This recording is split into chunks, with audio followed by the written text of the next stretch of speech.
Welcome to the Kings Beat podcast. I am James Ham, your Kings insider for ESPN 1320 and the Kings Beat. Joining me, Fox 40's Sean Cunningham. Sean, you're back. I am back. I am here. I'm here. Present and accounted for. Hello, That's guys. Right. And of course, we have Brenden Nunes from the Kings Pulse podcast, and let's see, the Kings Herald, and you do other stuff as well. What's going on, Brenden? Not too much, James. I think I could use a spicier intro. I'm not going to lie. Sean gets this whole, like, Fox 40 and the Kings Herald and the Kings Pulse podcast. Like, no, I got to church it up a little bit, but Fox 40 is one of those ones that, like, it has a name that rhymes and, like, it makes fair sense. Enough. And, I get it. It sounds like it hurts. And then when Brenden, he's just got to list off, like, a laundry list. So it's like, okay, Brendan's got the Sacramento whatever. Like, just starts random them off. Brennan's everywhere. He's everywhere. He's on his soapbox too. If you didn't grow up a Kings fan, oh boy, is he pissed at you. Oh, that's awesome. I learned about that recently. That was, can't say where, but that was fun. We're fresh off of the Off the Record with the Kings Beat virtual happy hour, part 7, Deuce is Wild. We had that last night on Thursday. That's why the podcast is a day late, because we had too many things going on. Man, Deuce was good. He told some great stories, dug deep into his past, and like all of the things that you think you might know about Deuce, he kind of put it all out there. I thought it was amazing. We had these two guys showed up, Sean Cunningham, Brenden Nunes, and of course we had Damon Barling show up and converse for a little while. It was a lot of fun. If you're not a premium subscriber to the Kings Beat, you're missing out. The happy hours are the bomb. We're really having a good time with them, and the response from people have been really, really strong. So jump on board, and maybe next time we'll have one very soon, because we missed in June because I had the COVID and the whole month was like shot. But we definitely will have one coming up here in early August, hopefully. the next one will have an even longer name.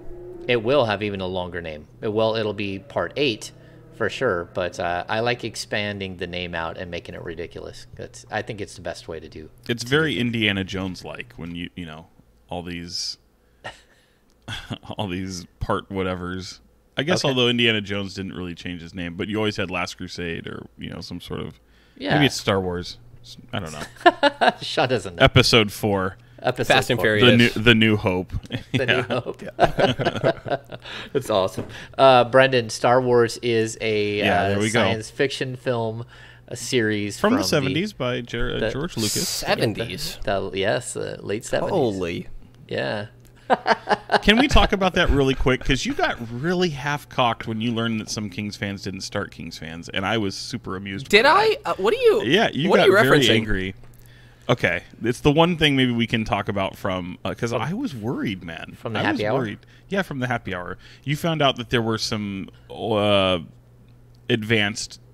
I want to be kind when I say this? Some people of elder age who were here before the Kings actually, started in Sacramento in '85, and some of them had began their NBA fanships as possibly Laker fans, possibly Warrior fans, possibly. I think we had one guy who was a Bucks fan, and Brenden wasn't having it. We had one guy on the podcast, on the happy hour. It was Jim and it was Steven that were talking. But wasn't he? I think he was coming at you, though, too, James. It was kind of funny because... Yeah, I think it was... I loved it. It was Jim, though, that had gone to... He saw a game at the Cow Palace, and he watched Wilt Chamberlain versus... Bill Russell with John Havlicek, right, as his first game ever. Yeah, I mean that's amazing. But like when if you're from Sacramento, before there was I think Steven was pissed because he was a Warriors fan before a Kings fan. But like when I grew up here, and there was no Kings, it was the Lakers and Celtics were so strong. Hang on, I'm gonna sneeze. Oh, achoo! Oh, there you went. Achoo! Oh boy, I blew it because I couldn't actually hit the mute button. I slipped off. Oh, you hit it. Oh no, I think there's some lingering. Yeah, I'm okay though. I'm all right. I'll survive. But like before, there were Sacramento Kings in 1985. like everyone else had a team. Like I was a Lakers fan growing up, like from up until age 10. But it's like the Magic Johnson era. What is wrong with you? It's like the most spectacular basketball, of that time. And that team was so stacked, it was crazy. Like the whole team was like Hall of Famers. Yeah, so I think it is interesting that people don't know, like before there was Kings, like I was old enough to remember pre-Kings, and then when the Kings got here, you're like, hey, it's hometown team. Like, get them, Brenden. Get them. You start watching. Get them. Anyways, I just choosing to be a Kings fan is pretty crazy to me. I'm not gonna lie. Like, as much as I love this team and I'm happy to be covering it, I think it's pretty crazy to choose to be a Kings fan. Like I admittedly jumped on a Celtics bandwagon when I was young, and James talked about being a Lakers fan when he was younger. Like, the Kings had their era, so I get when there was a time to jump on the Kings bandwagon, but it's crazy to me to choose to be a Kings fan. Like, you really don't like yourself. I think most. I think he's right to a certain degree, but I also think that like fandom. Wow. It's usually regional, right? Like, right. You follow one of, like here we have like two baseball teams that are geographically almost identical and in distance from where we live. And if you're in Sacramento or where I live, it's still the same. So you choose. I chose to be an A's fan when I was young. It's the first game I ever went to. I think I was 13. I leaned over the dugout and Mark McGuire signed an 87 Topps card for me. So, like when you're young, you choose your teams, either you're a Raider or a 49ers fan. And for some reason, I don't understand Raiders fans who stick with a team that has relocated like 3 times in some of these people's lifetime, to LA, back to Oakland, now to Vegas, and they're still Raiders fans from here. That to me would be too much, but I don't know. You're an A's fan too, by the way, so. Yeah. Well, if they relocate, so buckle up. No, I have 2 choices. Either I dump baseball completely, or I become a free agent and find something else. I won't be an A's fan in Las Vegas if that's where they go. I think the orange and black could look pretty good on you, buddy. Yeah, nope, that won't happen. We're very welcoming community over there in the San Francisco Bay Area. You might have talked about the Padres before, no? Oh, yeah. Me and my son, we were talking about it. We're like, hey, maybe we'll become Padres fans, because one of my son's best friends he goes to San Diego State, and so he's down there, and we could go down and visit and all that stuff. That is the most BS reason to be a Padres fan. Brenden, James. I wonder too if for me, where it's like, okay, I grew up in Sacramento, I grew up a Kings fan. Yes, I did. And when you start doing journalism and stuff like that, you kind of got to throw that away. Yeah. But like I get what you're saying too. Like people who like, you didn't grow up in the area, you just choose to be a Kings fan. Like, what the hell's wrong with you? That's kind of funny. I get that, but you did choose to be a Celtics fan, right? So does that mean you didn't? Did you throw that away, or how does that work? When I became media, I guess you would say, yeah. Or did you become like a certain age? Did you become like an age even before that? Where you're like, what year did you become like where you said, I'm planting my fanship flag in Boston Celtics lore? When they got 2008, definitely the year they won the chip. But it was, I was watching the draft. My dad was living in Arizona at the time. I was watching the draft, and they traded for Ray Allen and Kevin Garnett, and I was just like, that's my team. So, but you were like 10. Totally jumped on the bandwagon. Yeah. It's okay to jump on the bandwagon when you're like 10. Yeah, I was like 10, 11. Yeah. I probably would have been a Warriors fan if I didn't witness my dad just being pissed at them all the time, because they were just the worst team ever. If they weren't hot garbage, I probably would have been more of a committed Warriors fan. Yeah. And my mom was, at the time, my parents split when I was super young, so my mom at the time was dating a Lakers fan, so it was like my family was split, so I felt I'm gonna pick my own, and I jumped on a bandwagon. Intriguing. All right. I know some people don't like when we talk before we start a pod. Some people can screw off. Pound sand. Yeah. Pick rocks, pound sand, eat a you-know-what. There's some strong opinions from my my two co-hosts here. No, I don't know about which. No. That's hilarious. All right, let's get to it. We got a couple of things like news / breaking news / whatever. It's fresh. First and foremost, Keegan Murray has undergone a minor surgical procedure to clear loose bodies from his right wrist. He's left-handed, but he shoots with his right. So he's actually still on the court shooting with his left all the time, but he's in a splint. And I couldn't really pin down how long he would be out for, but we're probably talking like a 2 to 3 week thing here. It's a minor procedure. This all started with Keegan Murray, of course, Keegan and Chris's dad posting a couple of pictures while the Murray twins were, I think, getting inducted into their high school Hall of Fame. And part of that, you saw Keegan was wearing a splint. And if they were, I guess if they were savvy, they could have said, oh, no, that's Chris, and just trying to blow it off. But at the same time, Chris is hopefully going to go through the draft process next year.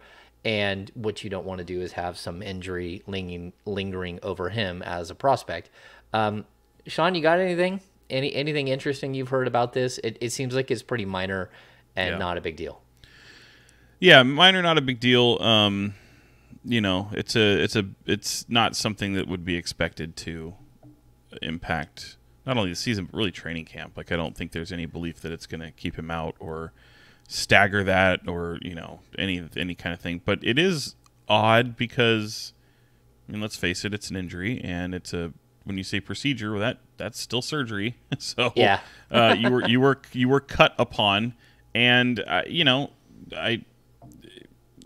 you should have a press release. You should have a duration of your injury. But I think, look, it's just such a minor thing, and here you are in the off season, and I don't think it's supposed to be a lack of transparency. In fact, I don't think anyone's angry over pictures getting out there. I don't think they were trying to be secretive about it. It's just a matter of, it's not really going to be a big thing. But I would caution people is that this organization, over its tenure of me even covering the team, has had some interesting injury scenarios. So, what Sean is saying, it's possible that he had the whole hand cut off, and that he will be a one-handed player from here on out. Through no fault of Keegan or his great father, it's just fans and even media alike are a little bit. They get that little. When Larry David, if you ever watch Curb Your Enthusiasm, and he kind of looks someone and he's like, okay, he doesn't necessarily believe you. There's those moments because of the history of this team. So, look, this one's going to be very minor. I've talked to enough people where I believe them. There's no confidence in, or there's no shadow of a doubt that it's going to be a problem. But you can understand. You can definitely understand people going, hey, what's this all about? Yeah, totally. Brenden, what are your thoughts? You draft a player, he has a great summer, all of a sudden there's a gigantic dark cloud. This could be a Tuesday overreaction. Oh, this is perfect for that. Yeah. Well, just first thoughts? Well, obviously I've heard a lot of things. I'm hearing things all the time, of course, and I don't think there's reason to be concerned. I've heard nothing about the Keegan Murray injury, but based off what you guys said, I'm not all too worried, obviously. I think it is intriguing or maybe unideal in the way that it came out, being pictures from his dad rather than the team maybe saying something about that. But I'm also not sure, how normal is it? This is something that I guess is good for you guys to answer. How normal is it for a small procedure to happen during the offseason and the team to keep quiet about it?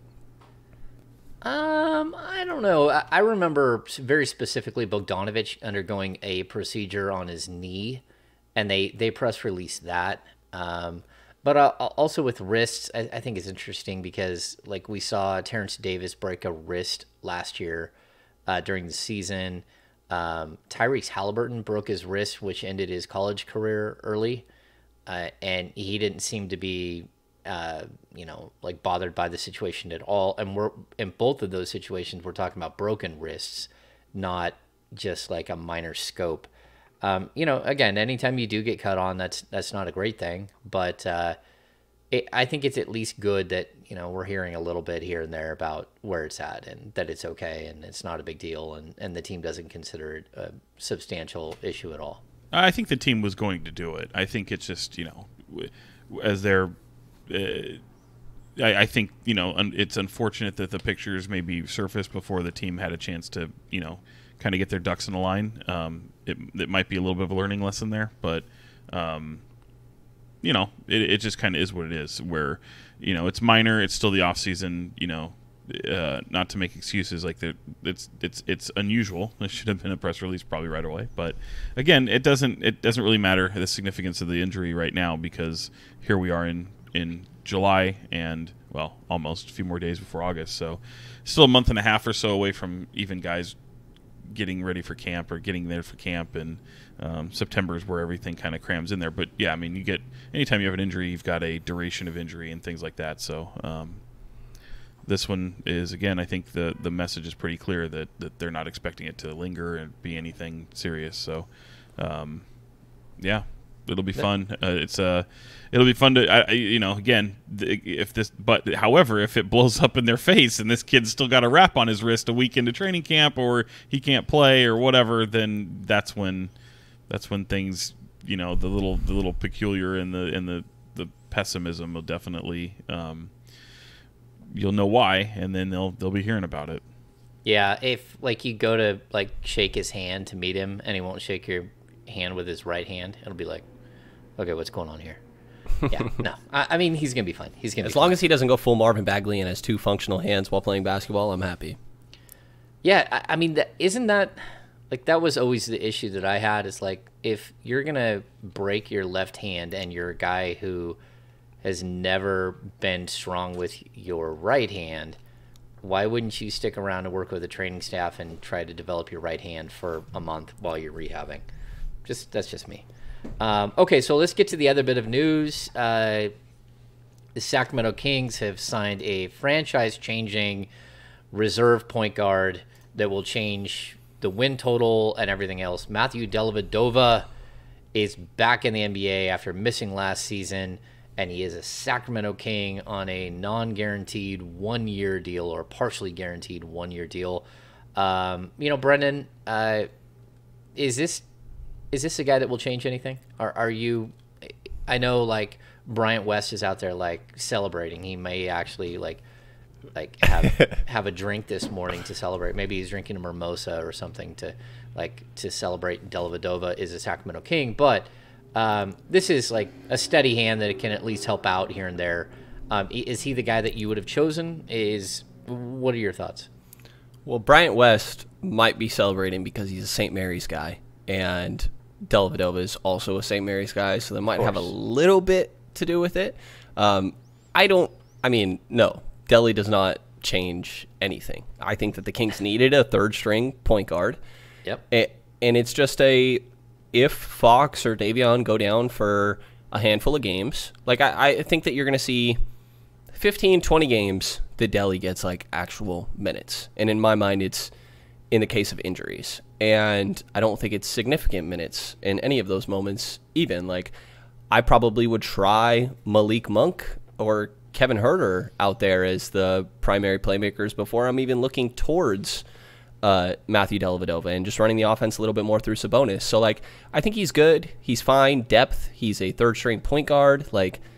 Not going to get all too much run, and he's a fine break-in case of emergency type player, but certainly doesn't change the trajectory of anything. I think if there's any swing skill when it comes to Delly, it's what level of three-point shooter is he going to be this year? Because he's a career 36% three-point shooter, but 19-20 he shot 23%.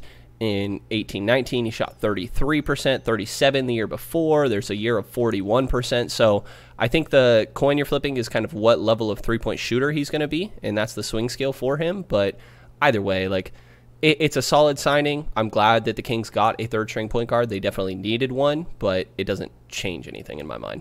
Yeah, and it's really, hey, Mike Brown's familiar with the guy. He's spent time with him. My biggest question is, can you still play? Can you be that guy who can play at a high level? We know you're, a pretty savvy basketball player, pretty smart, high basketball IQ. He's going to work hard, and he fits a lot of intangibles, but he's also longer in the tooth, and I don't know if he can still play. I mean, those are legit questions. I have no idea if the guy can still be even half the player that he used to be. But one of the things, as long as Mike Brown believes in him and thinks that he can still contribute, then that gives me all the confidence because like we've talked about it for weeks, they needed a third guard. They need somebody who is capable of being that guy, who can come in maybe for stretches and also maybe for fill in for injuries. They need a practice player. They need someone who's going to be there. They need to know someone who's going to know the system. And the other thing I think is a little fascinating, just a little backstory. If you know anything about his story coming from Australia, a guy named David Patrick was a huge part of that. Well, David Patrick is now the Sacramento State Hornets basketball coach, who landed Dellavedova with St. Mary's and guys like Patty Mills at St. Mary's, and even famously Ben Simmons, who didn't go to St. Mary's but helped get him from Australia over to the U.S. and recruited him and coached him. And David Patrick is now in Sacramento and has been a pretty familiar face around the Kings organization, especially since Mike Brown has been there. So little just kind of nugget there, and little familiarity will go a long way with these guys. So people who are very comfortable with one another.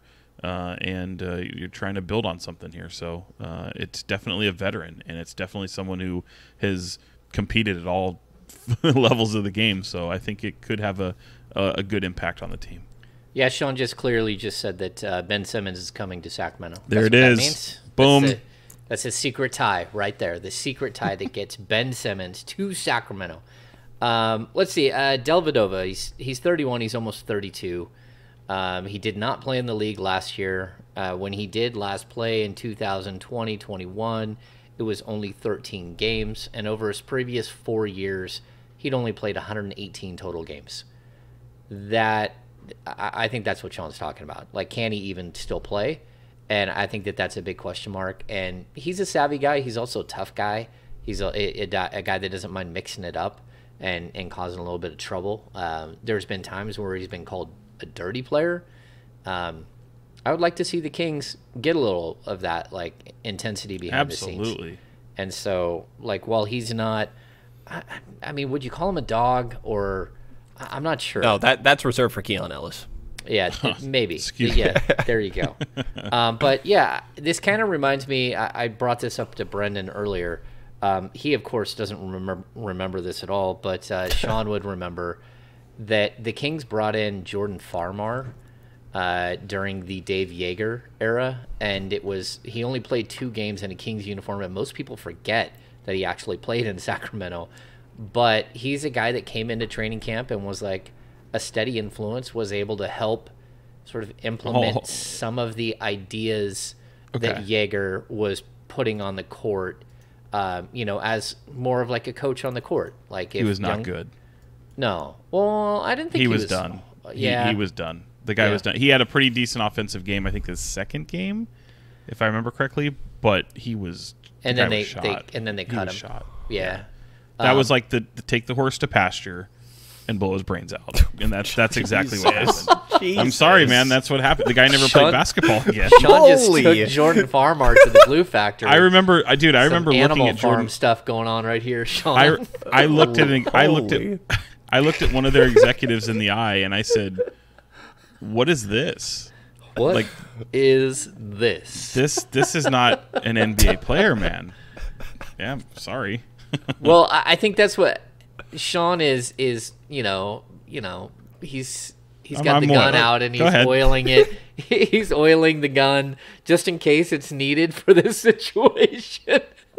Like, he'll be stalking the players' parking lot, ready to put Matthew Dellavedova out to pasture if he's done. I'll be honest. When I saw it, look, Summer League is a haven for people looking for jobs, both on the court and off the court. And when I saw Matthew Dellavedova initially, I was like, I wonder whose front office he's going to land on, or what coaching staff he's going to land in, or maybe he's training guys or whatever. didn't see him in the running for third guard of the Sacramento Kings, but, funnier things have happened. Yeah, Clearly, but Jordan I mean, Farmar. it's a good point, though, because I think if he doesn't work out as a player, there is a possibility that he just transitions straight to like a coaching staff position. Because why not? The Kings are rolling deep this year. They're pulling out all the stops. They're going to have like a 17-man coaching staff, which is for me, if it's a 1-to-1 ratio player to coaching staff, who cares? Like if someone's going to pay the bill for it, that's fine with me. Right. Yeah. So I don't think Dellavedova is going to change what's going to happen this season in Sacramento. If he does actually get on the floor, it might be just for a few minutes here and there, and you did need a third point guard. Look, I hope I'm wrong. I hope he can still play because I love watching the guy play. He's a fun player, very entertaining, and he's impactful. That's my biggest question: is can he still play? And I would bet against it, but if they feel confident in it, great. Let's see it. Okay, so it kind of brings us to a different discussion, and that is who's the most likely out of this group of secondary players to actually make an impact on the team. I mean, we're looking at Chima, we're looking at KZ, we're looking at Chimezie Metu, Alex Len, Terence Davis, Keon Ellis, Trey Lyles, now Dellavedova, even Neemias Queta. Like the Kings have, their rotation looks like it's reasonably set at this point, barring a major trade between now and the start of the season. And so we know that, again, like Fox and Mitchell are going to play most of the minutes at the 1. That Herter and Monk are going to play most of the minutes at the 2. The HB and maybe Herter or Monk are going to play a bunch of minutes at the 3. Keegan, maybe Trey Lyles at the 4. Sabonis, Holmes. But outside of that, who are you kind of circling and saying, I'm intrigued to see what they can bring to the table? Well, first of all, it's disrespectful that you grouped Keon Ellis in with that listing. I think that he's just far and away the best player in that group, and I'm personally offended. I'm going to go with Terence Davis.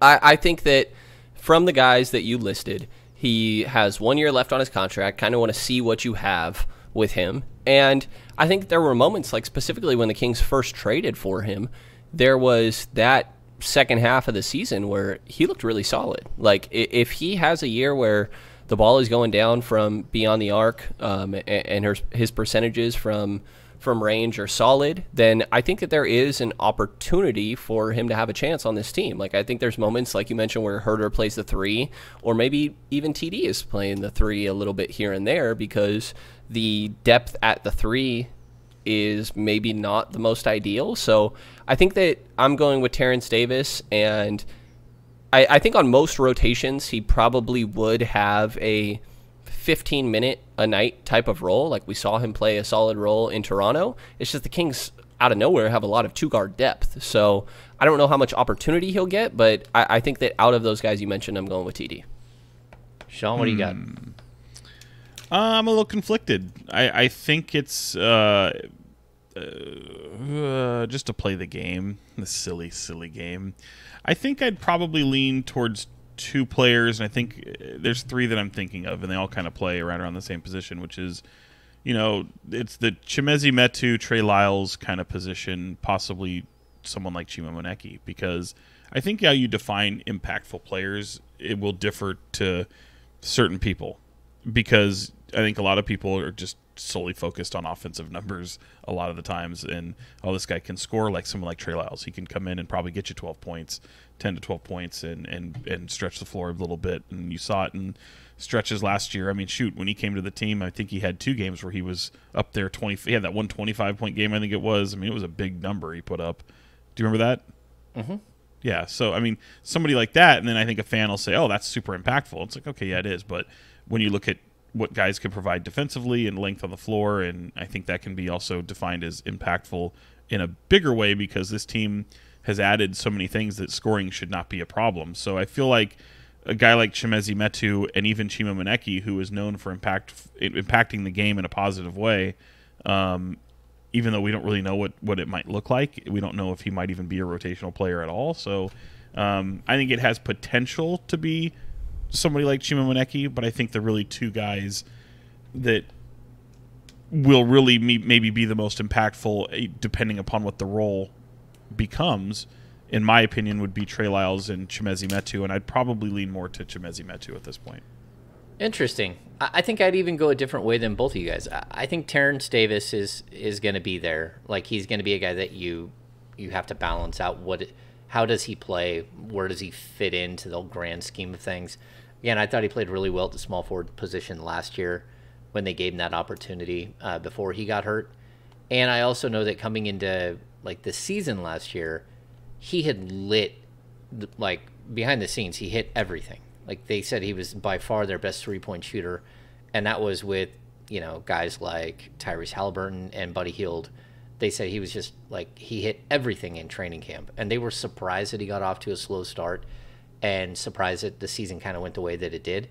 So I'm going to look at him as a potential backup small forward at this point, or at least a player that you can play, in smaller three-guard sets and stuff.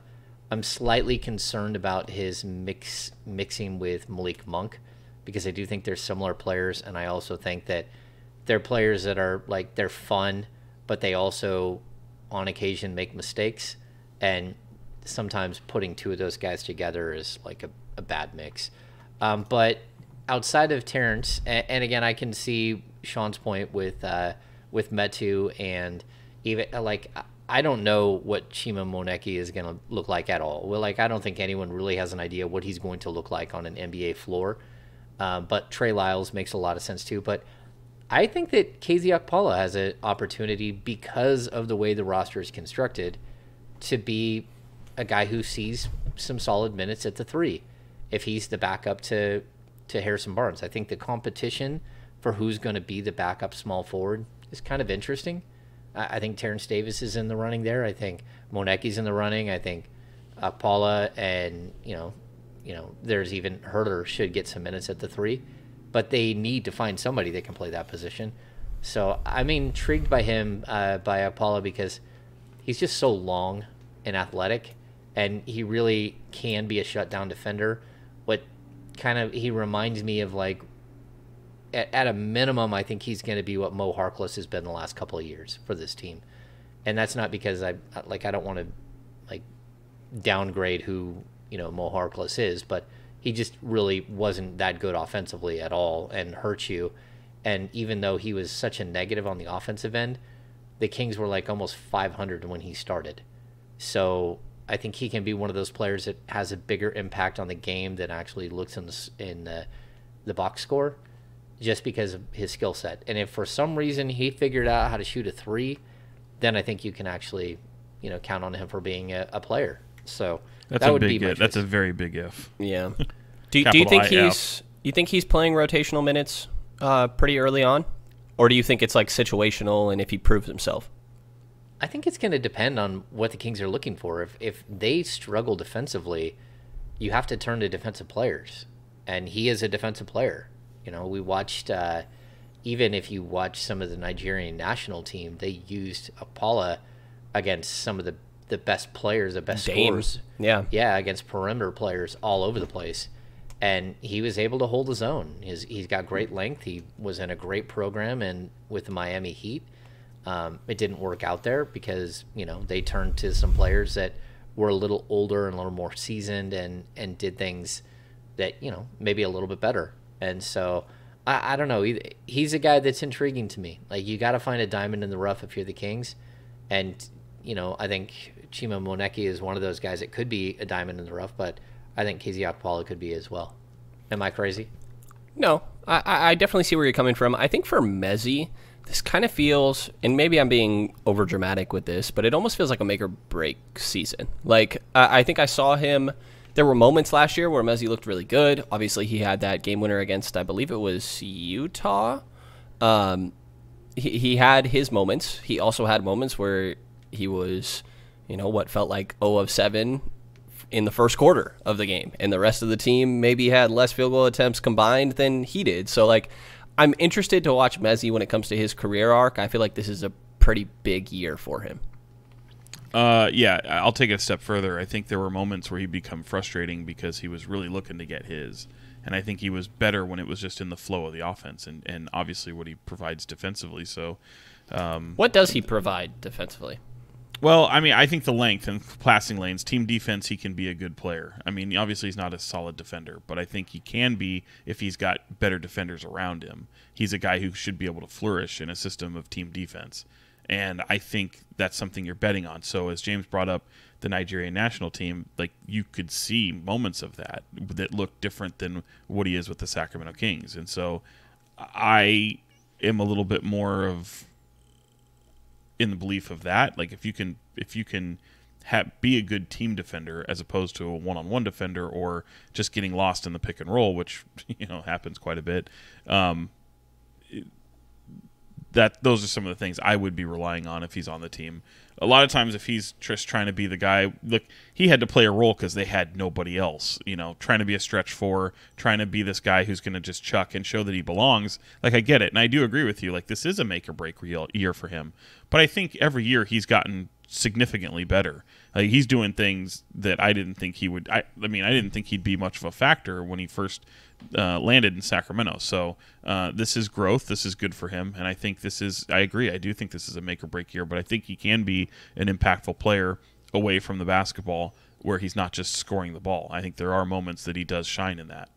It's interesting. They kind of have like two diametrically opposed players at that position. Like Trey Lyles and Chimezie Metu, they don't do the same things at all. One is a high flyer that uses athleticism to get away with making mistakes that he does. The other is very ground based power player, crafty. Yeah, crafty. Chimezie's not a great passer. Where we've seen Lyles, you can actually run the offense through him for a short burst. Neither one of them hit the three like they should be able to, but specifically Lyles. Lyles should be a really, really good shooter, and he hasn't been great. Or at least he wasn't with the Kings. So I just think it's interesting that we're seeing two players that are going to fight for minutes at the same position that don't look anything like each other. I think if you're looking for a guy who can cut and put on a highlight reel, that's Metu. If you're looking for a guy who's just really solid and doesn't make a bunch of mistakes but struggles with more athletic players, then I think Lyles is a guy that can fit a role as well. Well, from what you just said right there, like in my mind, the Lyles archetype that you kind of just laid out is clearly the guy that you look towards between the two. Like they're just filling a role. I'd rather have a guy that's hitting open shots because how often last year, like I struggle to see a lineup where you can have Fox and Sabonis and Metu out there. Like Sean said, Metu was kind of filling a role that maybe isn't the most ideal for him. He talked about how like the team was telling him to get those shots up pretty much. And like he shot 30.6% on 3 attempts per game last year from beyond the arc. Like he's just not a good 3-point shooter. And at least that's where it was last year. And hopefully he can improve in that aspect. But teams were completely ignoring him. Like even if you want to look at his game winner, that corner guy maybe was like there's a reason that he came off of Metu to help on the De'Aaron drive. Like it's great that Mezzi hit that shot, but there are serious spacing concerns when it comes to Metu being on the floor with Fox and Sabonis that Lyles doesn't have in the same way. Like I think as a guy that you're just looking for a plug and play 8th or 9th guy, like I'm definitely putting Lyles over Metu in the rotation. Yeah, I mean there was a game I remember last year where Chimezie had 9 shot attempts in the first quarter. And I'm just like... Only one? There might have been a couple. What is happening? And then there were a couple of games where Lyles had like 12 points in the first quarter, but it wasn't on 9 shots. It was like refined. And so he is the more stable of the players, but, Metu still has that ability, especially if you're playing off of Sabonis. Like he is a good cutter. He understands some of those things. And he's got a lift that, Lyles just doesn't have. Some athleticism that can change, a little bit of what's happening. I mean, if you're going up against Memphis and, they're going to run Brandon Clark out there, I might want Chimezie Metu to see if he can stick with Brandon Clark. if you're looking at that more physical player or that more athletic four that isn't a three-point shooter coming off the bench, that makes a lot of sense that you would have, pick and choose who you're going to play one night. And then, because I don't think they're going to expand and have like an 11-man rotation or even a 10-man rotation on most nights. They're probably pretty tight. Okay, so that's interesting because we, in going through these, I think we covered just about everybody. Like, except for Keon Ellis, we didn't cover nearly enough for Brenden. Not even close. The entire next episode. Did you get your tattoo yet? Yeah. No. My front shin is still not I taken. thought you were gonna do like over your heart. Over my heart. On the left side. I was thinking of a face one, like Keon on this side and Ellis on the other. I don't know. I'm still working it out. I really thought it was lower back, but I could see it. Keon across your neck. The one guy we didn't talk about, and maybe there's others, but we didn't really touch on Alex Len. And I'm curious where you guys are at with him. Like, if Holmes was moved on from, are you comfortable with Alex Len as a backup center? Because I feel like he gets lost in all this. And I think he's a solid backup center, especially when you're considering that, like, one of your two potential all-stars is one of your starting centers. Like, there's 33 minutes a night for Sabonis, so you're, talking 15 left over for Alex Len? And I think he could play that backup role. But I feel like he's kind of got lost in all this, partially because there is a lot of center depth currently on this roster. But how do you guys feel about him? Sean? It's tough because I think in order to get the best version of Alex Len, he needs consistent minutes. He has to be consistently a rotational player. Bring him in every break glass in case of emergency, where he comes in every third or fourth game and he plays for 12 minutes or whatever. That's just wasting him. So, I'm comfortable with Alex Len to a degree. I always say I think you can do better, but I think we're getting to a point too where I think there's going to be some acceptance of Richaun Holmes being back on the roster. So I think that's probably this. If Richaun Holmes if Alex Len is the backup center because Richaun Holmes is gone, I still think again you can probably do better. You might be able to find somebody. I don't know. I criticized the move of him coming back. Wasn't really all that into it just because of the way the roster was compiled at that point. Now, look, if he's there and he's your guy, great, that's fine. But I'm just not convinced Richaun Holmes is going to be gone. So I think that to me is more worrisome than whether or not he's going to be your consistent backup center, if you know what I mean. Like if you've got both of them, like to me that's a little bit more of, I just don't see Alex Len being a factor or even, other than a practice player. So, and a solid vet to kind of be able to go to. But I think the impact that he can have is greater if he's a normal rotational type player. It's funny. Brendan's getting Keon Ellis tattooed on him, and then Sean's going to have on his forearm. I think you can do better. I know. I'm such a dick.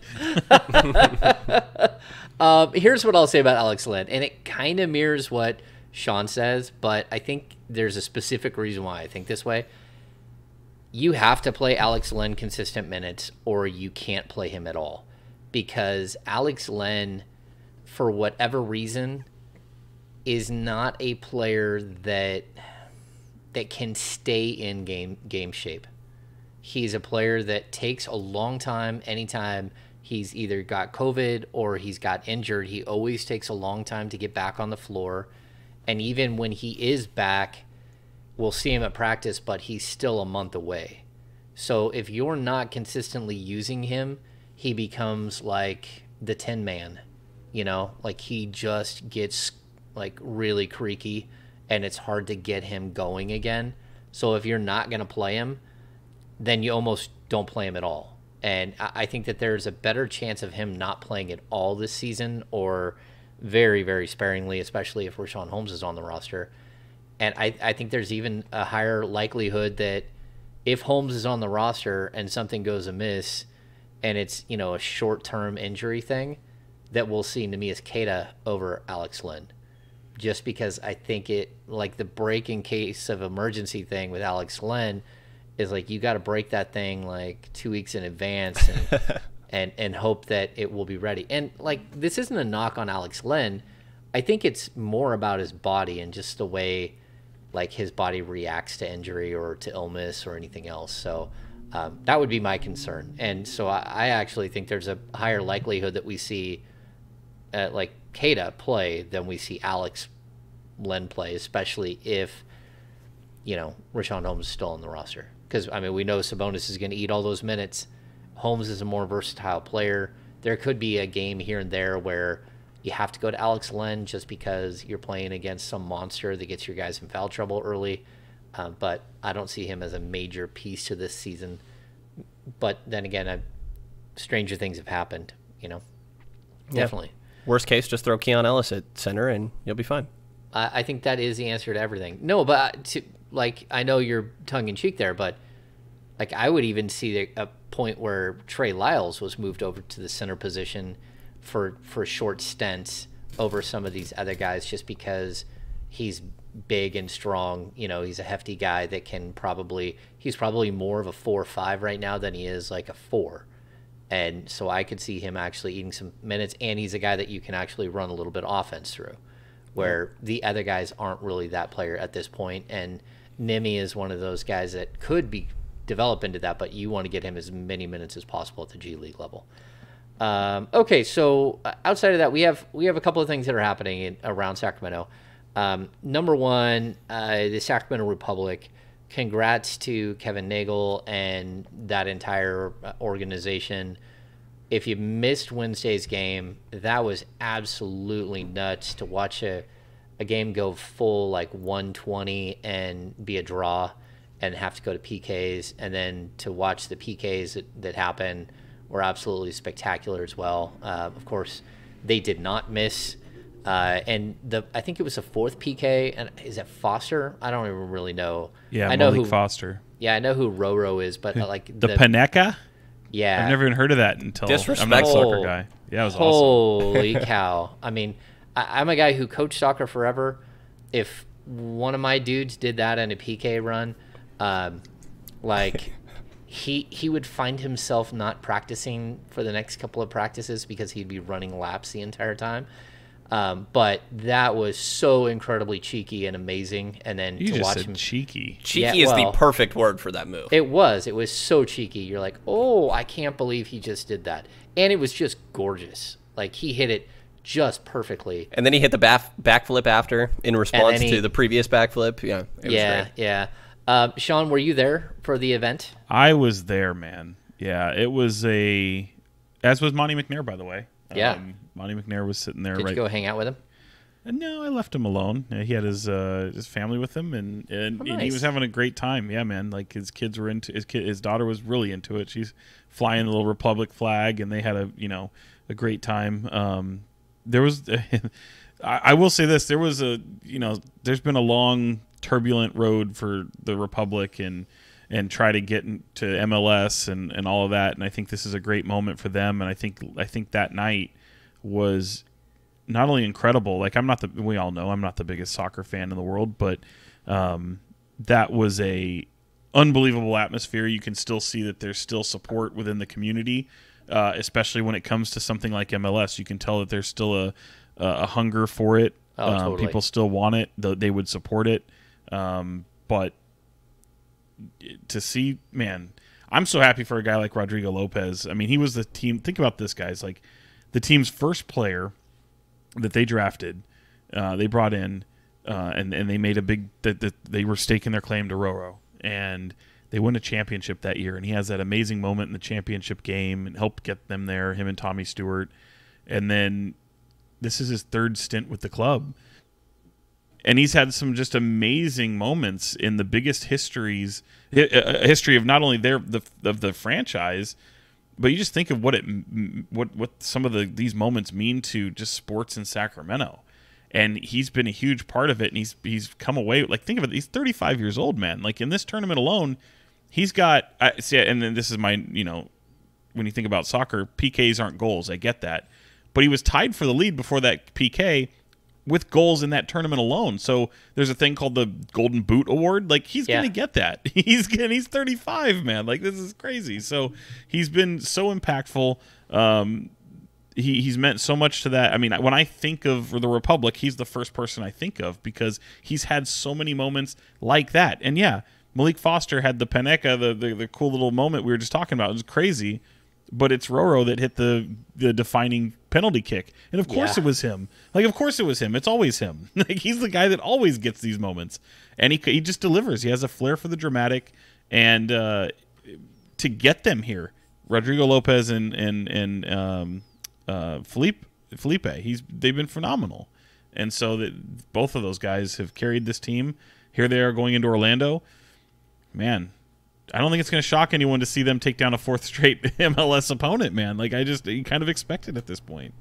Now, we heard that there were 2 potential buyers in the stands. Oh, yes. What do you think? I know a lot about this, and I will be having. I'm.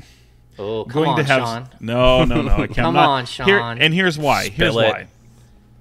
Here's why I cannot do that. Well, it's not that I cannot do it. Here's why I'm choosing not to do that. Because, James, what did I just say? These fans have been tortured, bro. So many times it's gone wrong. Many times. Like, you've had a parade in Sacramento, a rally where you've had your lead investor, you had Don Garber, the MLS commissioner, you've had all these people holding up signs. Sacramento, Gavin Newsom's right there with them. It's like, you had a done deal. Right. Look, I've always said, I think, look, the Burkle pulling out was, albeit terrible. We know this. I think certain people had been planning for that, and finding another lead whale investor is tough. I think this is Darryl Steinberg's KJ moment, and I think that they're prepared for it. Like, not prepared, but they were prepared. Look, they were blindsided. We get that. Mm-hmm. But there was you can't tell me they weren't, like, not surprised, right? Like, there was a moment where I think you can have both. Like, you're blindsided by him pulling out to a degree, but I think it was always in the back of their mind, and you might have a contingency. You might need a contingency plan. So there's some interesting people, and I hope in the coming days that we'll be able to put some light onto it, or I will be. I know that, like, I hate being the guy, oh, I know something you don't know. I don't like to be that guy. But I just know with how this has been, and so many false starts, and so many boy who cried wolf moments with this club and MLS, I just don't want to excite anybody, because really they're not there. They're just not there yet. But there is interest. There's significant interest. And it's not just, one organization or two. You've got some real heavy hitters, and there's some things. Look, these people didn't show up with bags around their heads, so that's one of the reasons why I might want to. They didn't have masks on their, where they're showing up and trying to be anonymous, but they could have also just disguised it to say, hey, we're just here to see a cool game, and that isn't the case. There's actual interest, so. Ooh. We'll see, man. You're so annoying. Just say it. I'm sorry. I didn't know we were going to go down this road, so I have to really be careful. Write it on the paper, Sean. Ramrod. Ramrod. Car. He won't. He doesn't know that. He doesn't. Have you seen Super Troopers? No. Oh, come on, Meow. He doesn't even catch that reference. He didn't. Liter Cola. Come on, Meow. Couldn't tell you. Can I get a liter? I'm totally lost right now. Oh my gosh. Okay, that's on your bad. list. Super Troopers on your list. I have yes, there is a list right here. Super Troopers, you'll bust through. You'll be like, oh, okay, I like. Almost Famous, Licorice Pizza, and Super Troopers. Unpopular take. Super Troopers is funny. It's not for everyone. I loved it, but it's not. Like Something About Mary. No, because that was universally funny. Yeah, that is funny as hell. Like something about Super Troopers is like a comedy style that I don't think it appeals to. It's a little bit different. Like if you think of Wes Anderson films, right? Like they're brilliant. Yeah. I don't think they're not for everyone. No, some people go, I don't get it. There's people that just don't like that type of humor. So. Oh, of course, Wes Anderson, obviously. Oh, yeah, of course. He has no idea. No. He has no idea, man. The Royal Tannenbaums is 95 out of 100 rated. Rushmore might be my favorite one. Rushmore's he has great. no idea what we're talking about. But, we should like, just probably move on. You guys make me Life- feel old. I don't understand what's happening here. These are Life not old Aquatic, movies, man. they're not. Life Aquatic is great. I didn't Great. love that, but I did love the Grand Budapest. The Grand Budapest Hotel was spectacular. I live under a rock. Yeah, I think you do. Okay, let's get to the business of basketball. Bum bum bum. My favorite is how deep you get into your mic right there. The Yeah, he gets business. really close. Yes. Yeah, I mean, we're just having fun here. And Always. you know, there. Of course, I was on with D'Lo last week, all week, and he actually broke the news that Vivek Ranadive was potentially buying the River Cats. So again, this is like all Sacramento stuff, and it seems like it's getting closer and closer. Now we have maybe even a dollar figure. What was it, 100 million? We heard that that might be the number to get the River Cats out of the Savages' hands, who currently own the team. That's not like some weird Savages. Yeah, I'm not just making some weird random reference that Brenden wouldn't get at all. The Savage family actually owns the team. It sounds like it's probably going to happen. I'm not quite sure why that Vivek wants to invest in the River Cats versus maybe like getting an interest group to buy the Sac Republic, although I don't think that would happen because there's some infighting behind the scenes that has been going on forever that I don't think that would fly. But it kind of leads to a different question. This is something that they hit me with on ESPN 1320 the other day. Is Vivek Ranadive a good owner? And would him buying the River Cats be a good thing? And I think it's an interesting question, and it's sort of like the business of basketball question. And when I talk about the ownership of Vivek Ranadive, it's confusing. It's complex. There's so much to it. Where you're on one hand, the team is lost for 9 straight years. They've been completely chaotic behind the scenes. There's been all kinds of stressors and micromanagement and mistakes. But on the other hand, you walk downtown and there's a beautiful Golden One Center and a Doco and a giant, Sawyer Hotel and a whole district downtown. So it's hard to judge. Is he a good owner? Is he a bad owner? Is he somewhere in between? And I think what I came up with, in my opinion, is that he's not a very good owner, but he's also not a bad owner. There are bad owners in professional sports. There are owners that do things that are bad. Robert Sarver, we've heard all that stuff. We're seeing with the Commanders in the NFL, James Dolan in New York. There are bad owners, but I don't put Vivek in that category because he has done an incredible amount of good. I just don't know that him owning something else is actually a good thing as well. I don't know. What are you guys' thoughts? I would say he's well-intentioned, and I think I would never call him frugal or cheap. Yeah.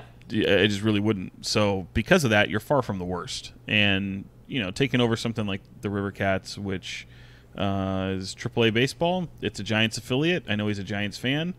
And I know that, this is probably going to happen. And I think you're just in the dotting of I's and crossing of T's and figuring out what the amount looks like. And it's something that we've heard about for over a month. And just really had expected this to be brought across the finish line already. So for that standpoint is something that is a reason why I just haven't really gone with anything. Because there's also a lot of people that just don't want to talk about it. So there is a little bit of question in my mind of just curiosity. Of course, I don't want to be wrong, but it's something that's lingered. It's rumored across the internet for quite a while. And my whole thing is, the only question I have, it's great. Hey, if this keeps River Cats in Sacramento, I know affiliates. It's rare. I don't know if people know this, but it's rare for a minor league team in the history of the River Cats. They got here 99, 2000, something like that. when they opened up, they've only had 2 affiliates. That's, people don't realize that is so rare. Minor league affiliates change all the time. Mm-hmm. Like it's entirely possible 6 years from now this could be a Colorado Rockies affiliate or something like that. Like it's very possible. Hopefully that doesn't happen. Hopefully it remains Giants or it goes to A's or whatever. I think it's easier. It's not just me being a Giants fan. I know a lot of A's fans were pissed when the Rivercats became a Giants affiliate. But to that, I'd always say, well, at least you do. Yeah, at least you do have. Stockton is still even though it's Class A, it's still an A's affiliate. So you're able to have kind of both of them in your backyard, so to speak. And I know it's Class A, but the A's would send rehab assignments there all the time because it's a little bit closer to Oakland and to the East Bay. So sometimes it just worked out a little bit more favorably to send them to Stockton as opposed to Sacramento. But you want to get, if you're going to have somebody who's going to be for an extended stay, like a week, a 3, 4, 5 gamer thing, especially if it's a pitcher, you'll send them to Sacramento. You're going up against upper echelon opponents. If it's someone coming back from an ankle injury or calf injury, just send them to Stockton. It could be a one-off. So I always thought it made sense. I thought it was fine. And, for me, selfishly being a Giants fan, it was great to have the Giants right here in the backyard. And you're seeing guys that are big league players, not only just come through here, but guys that, like, you're looking at Elliot Ramos ready to come in. This guy probably hasn't gotten off to the start that he wants to, but he's a top 5 prospect, and he's right here in your backyard. And you'll have Marco Luciano coming through and Kyle Harrison and unless they get traded for Juan Soto, so fingers crossed. I'll take that. Get traded. but yeah, man, like it's if this keeps them as an affiliate and keeps the Rivercats in town, like let's face it, it's been some tough sledding over there coming out of the pandemic, and they had to lay off everybody and bring everyone back, and minor league players don't make a lot. So if this is able to sweep in, I don't think that the notion of people trying to connect dots, like, oh, this is going to mean Major League Baseball in Sacramento, like, no. But if it keeps AAA baseball in Sacramento still and keeps the Rivercats thriving, I'm all for it. Behind the scenes and how the sausage is made, sometimes it gets a little rough. But I would say, to answer the question, I think I would say yes. I think he's a fine owner. I think it's fine. I think, again, my T-shirt, you could do better, maybe. Certainly, there's better ownership groups that are out there. But I think he's well-intentioned. I don't think he's cheap. But I'll take it a step further. Why? Like, I just I don't know why, perhaps, what the motivation is, except for being, hey, I'm a billionaire who this is why I'll never be a billionaire. Well, it's not why I'll never be a billionaire, but among the reasons why, like, you try to understand billionaires and they're collecting their fortunes and their money and their cars and their companies and investments and all these things. Like, I don't see that being a great investment, and I don't understand why. I don't understand the motivations as to why you would want the Rivercats. But again, like, if it's just something to just add to your portfolio, sure, I guess. I mean, have at it, have fun. I think it's going to be more stable than what was there prior because you just have deeper pockets. So I think anyone who's a fan of the Rivercats or in baseball in Sacramento, you should probably applaud this because you've got a guy who's got a little bit more. He's got not only deeper pockets, but he's got equity in the community. So if you're streamlining some of the sports franchises in Sacramento, and if this keeps them cemented in Sacramento a bit longer, great. I think that when it comes to Vivek as an owner, like, all the criticism when it comes to the Kings has been with his on-court decision-making, like who he decides to bring in or players that maybe he overrides general manager's decisions and kind of the decision-making when it comes to the on-court product. So in my mind, Vivek taking over a AAA team, you don't have that same issue. A team that is already looking up to and following kind of the orders, direction from the San Francisco Giants. Like, I just don't see how that same issue could translate to the Rivercats. And like Sean said, he's got some decent pockets to him. So in my mind, I don't exactly, admittedly, know what makes a good and bad owner. But I think that it would be clear if Vivek fell into the bad owner category. So, like I said, admittedly, don't have the most clear vision of what makes a good and bad owner outside of the specific basketball decisions that we've seen. So I don't see why taking over the River Cats is something that, in my mind, is a bad thing. And I'm planning on going out to a few more games, not specifically because of Vivek, but just want to see some more of the Sacramento sports scene. Yeah. Okay. So I would say this, like when you buy a AAA baseball team, it's kind of like buying a house that's fully furnished and it's a turnkey house in a nice neighborhood. So you walk in and you don't get to make baseball decisions. Like all that's done by the parent club. So really what we're talking about, will he invest in basics there? Will he like allow the staff to do their thing and all that? And so I think that there's very little like things that can go wrong here. I agree with you that he's got deep pockets. I wish that we were having the same discussion about the Monarchs. I know that like there has been plenty of chatter behind the scenes that the Monarchs are closer to coming back than people think. I don't know if that's going to be the case. Like Hope so. Every time I hear it, then it gets kind of shushed. And like when you try to chase it, it kind of goes away.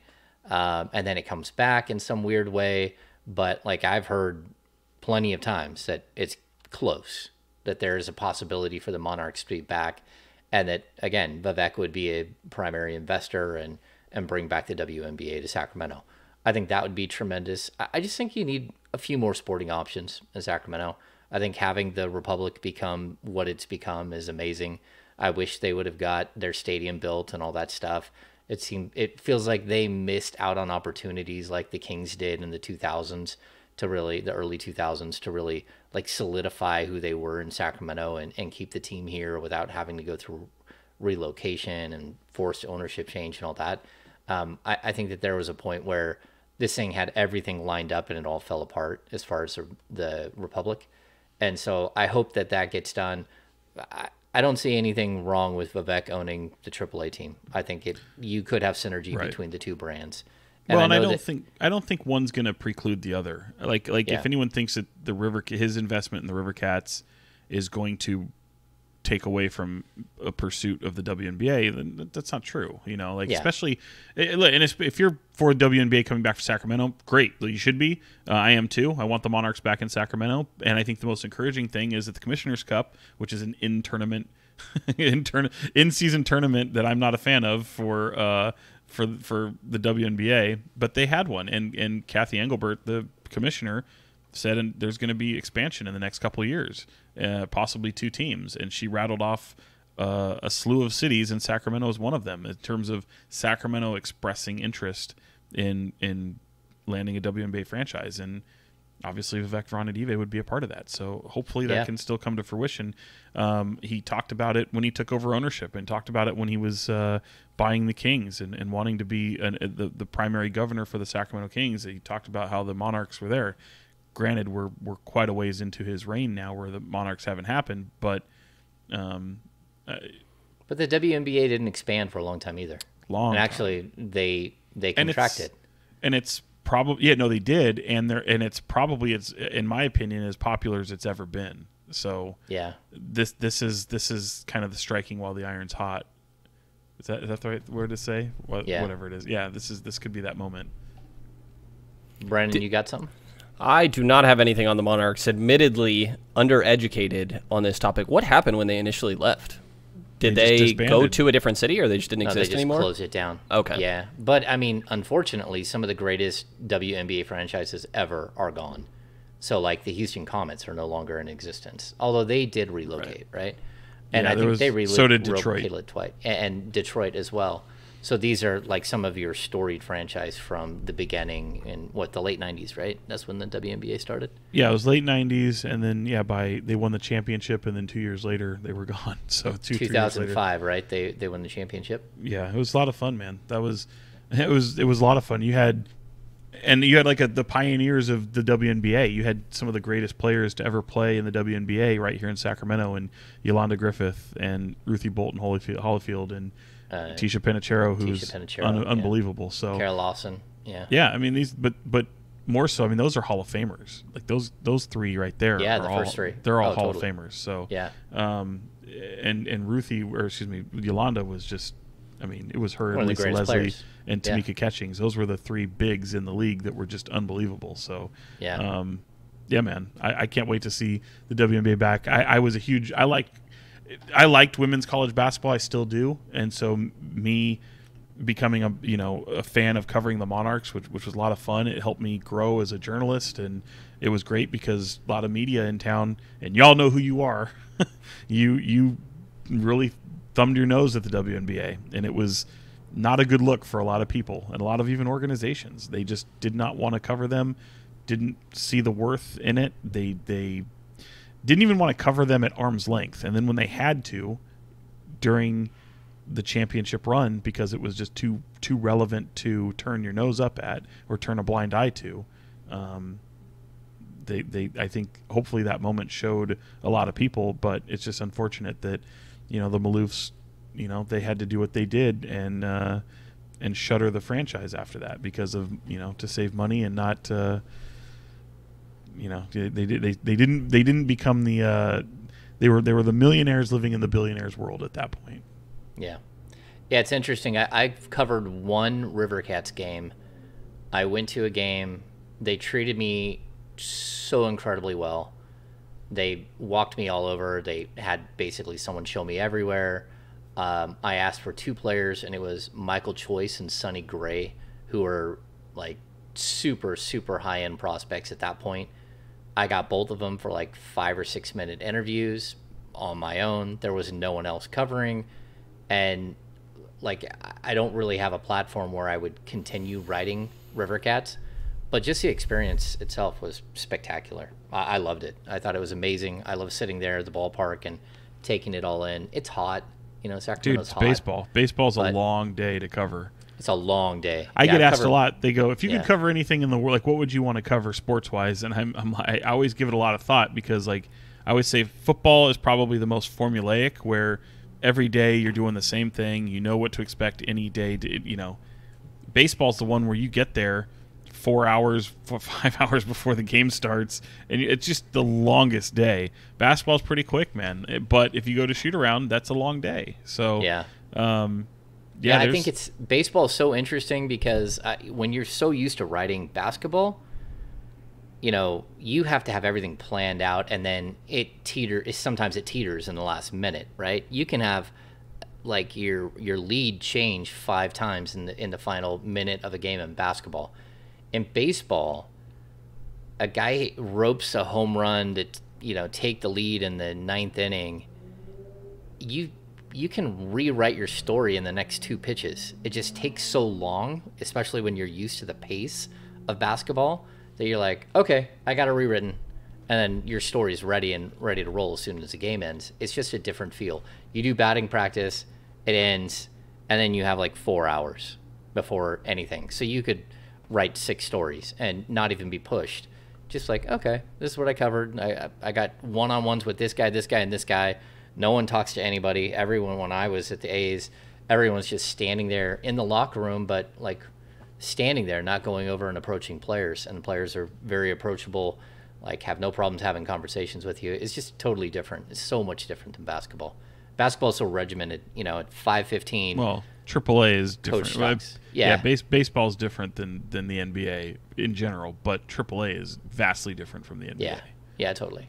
Yeah, but like basketball, just so people know, it's very regimented. If we have a 7:00 game, 5:15 every day the head coach talks. At 5:30 the visiting coach talks. During pre-COVID times at 5:45 they let us in the locker room, and we're in the locker room from 5:45 until 6:15, and then 45 minutes later the game starts. So it's all regimented on when we have access. And that's just not the case. Well, there's still baseball is plans. too. You've got your baseball field in your open clubhouse, and your batting practice in open clubhouse. If they do it, sometimes teams won't do their batting practice, but you have to have an open clubhouse, much like the NBA does. So yeah, it's a lot of fun, man. Football, football is the same thing. Guys come out, and if you get there super early, guys come out, they warm up. Sometimes you can pull a guy aside for a chat, but usually game days for football are off limits until post game. Yeah, crazy. All right, that's going to be a wrap, I think. Okay. Do we have any final thoughts? Brenden, we'll start with you since you're kind of left out of the baseball conversation. I think that we need to call it clubhouse instead of locker room is my takeaway from this entire thing. It's a way cooler name, and I think that's all I got. Well, and in hockey, they call it the dressing room. I don't know about that one. We're going to go with clubhouse. Yeah. Well, dressing room? Dressing room in hockey, yeah. That's Well, what that's here's another your terminology. Here's another interesting oddity in baseball. When you're addressing the manager, you cannot call him coach. It's like a faux pas. You're supposed to call him like by his first name, or I don't use his name, or I don't know exactly what the terminology is. Hey, you. But you're supposed to say like, hey, Bob Melvin. I've always refused to call a baseball manager skipper or skip. It's silly to me. I don't like skipper. That just doesn't sound. I don't think I've ever heard someone say, hey, Skip, you didn't lots. play Laureano. Oh, really? Lots. Yeah, man. Lots. Okay. I don't get it. I've never heard someone say, so manager. No, it's usually... No. Oh, I see. You're saying from a media standpoint. I know players will call their manager skipper all the time. I mean, from a media standpoint, you're not supposed to say, so coach, Just name. But we're so used to it at the NBA level that, you do... Well, in football too. Oh my gosh. Some guys, you better call him coach. Some guys do not. Mm-hmm. You would never go up to Nick Saban and just call him Nick. He's going to expect you to call him coach. I think that it's interesting because sometimes you're like, I would call Luke or Alvin, but at the same time, there are times where, so coach, you got this going on, what's happening type deal. And that's just not allowed in baseball. Everyone in the room looks at you like, you did not just say coach. Like, sorry, like I'm used to basketball. It is what it is. You do it once and then you learn.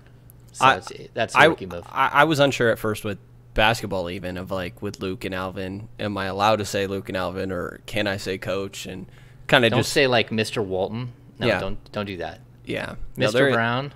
Right. He'll think he's in Reservoir Dogs. Reservoir Dogs is a Quentin Tarantino film from the 1990s. Brenden, I've heard the name. I think I know of a Quentin Tarantino or something like that. Oh no. Yeah. Sean, do you have any final thoughts? Yeah, the homework assignment's just gotten bigger. Oh man. Final thoughts? No, I don't. I'm just glad to be done with camping, which was a lot of fun. I guess I'll say there. Yeah, that was fun. If anyone watched News 10 back in the day, think of this: all the old heads from News 10 from like the past 30 years, even longer. I mean, you're talking like guys like Dale Shornack, Brian May. Ryan Yamamoto, George Warren, Dave Marquis, Mark Hedlund, Kevin Tansey, and then photographers that you may not have seen and producers you may not have seen. But yeah, man, they all get together in the woods. just the dudes. Reunion. Oh yeah, there was no like Lisa Mendoza out out there. You mean Christina Mendoza? Christina Mendoza. No. Well, no, and it's very Men of News 10. That's what we call it. It was the Men of News 10, and the reason again, it's. It would be co-ed, but unfortunately, people's, a lot of wives and significant others would probably not be cool with that, which means some people can't show up. So it's very much a boys' club. It's the Men of News 10, and I'm thrilled to be a part of it. And even though they like to get together in the woods, and someone told me I like glamping. I'm not camping. I do glamping because I said hotels are camping. I realized I was a Boy Scout, mind you. I did do Boy Scouts for a while. James looks confused on glamping. Glamping. Oh no, I know what glamping is. Okay. Yeah, okay. I became sour when I got older, and I never really loved being dirty, and I don't like sleeping on the ground.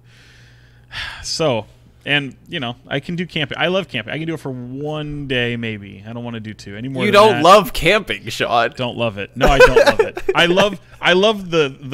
I love the theory of camping, like the idea of it.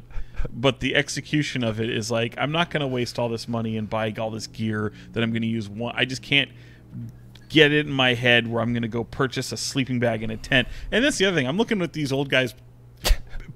They're literally setting up tents, and it's taking them hours, and they're just getting pissed off. And I'm just like, what is wrong with this picture? So what did you sleep in your car? I slept in my car. Yeah, I slept in my car. Yeah, I slept in my car.